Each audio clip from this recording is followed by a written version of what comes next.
The 2014 global oil crisis left thousands without jobs in the Republic of Congo.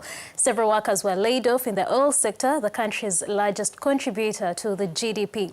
But a number of companies are now in legal battles, and employers are taking initiatives like this workshop to find answers to difficult money questions. Take a listen. Can the workers who are fired during an economic crisis fault the employer for not offering them negotiated termination? So what is the consequence today? These ex-employees who are considered until now employees of this company claim more than 1,300 million CFA francs from this company because it is true they must be given money. But in which way?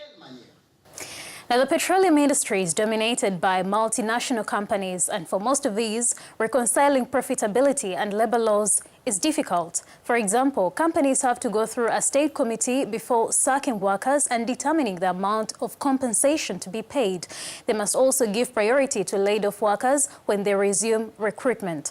The human resource manager of Puma Congo told me that employers are now meeting to benchmark their compliance with the law. Take a listen. All affiliated companies are suffering or are having their organizational functional strategy redefined.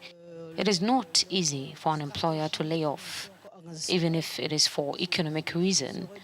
Hence, the importance of meeting here and seeing how other employers are handling this issue and what has to be done.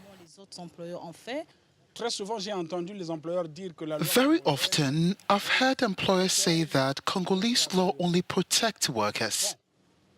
What kind of company only cares about the economic side and does not take into account the social aspect? The labor law is a social right. So there's some protection for the worker, but this protection does not give all the rights to the worker. Workers have an obligation to fulfill, and employers also have a duty to fulfill when they want to make an economic layoff. I spoke to Raffia Bambi, who was fired during the crisis. His former employer has not fulfilled the promise to rehire him because the economy is still stagnant. From time to time, we go back to the site, but the human resource manager tells us not to worry and that he will notify us when anything new comes up. Now, this forum of employers, dubbed Cafè RH, is Jean-Noel Makaya's idea. He's a former human resource manager who saw an opportunity in the adverse effects of the crisis on companies.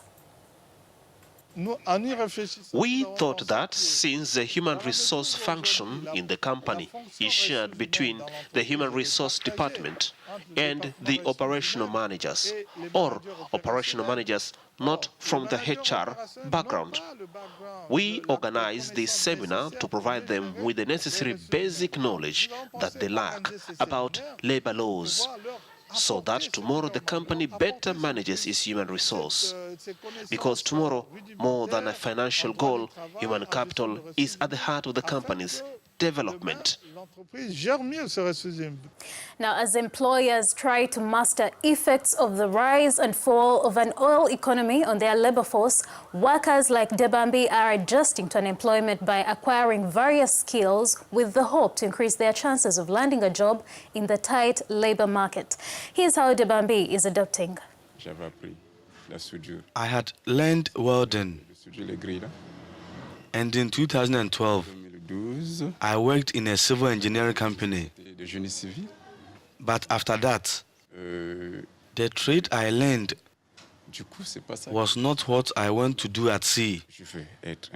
I want to be a driver, to drive a taxi.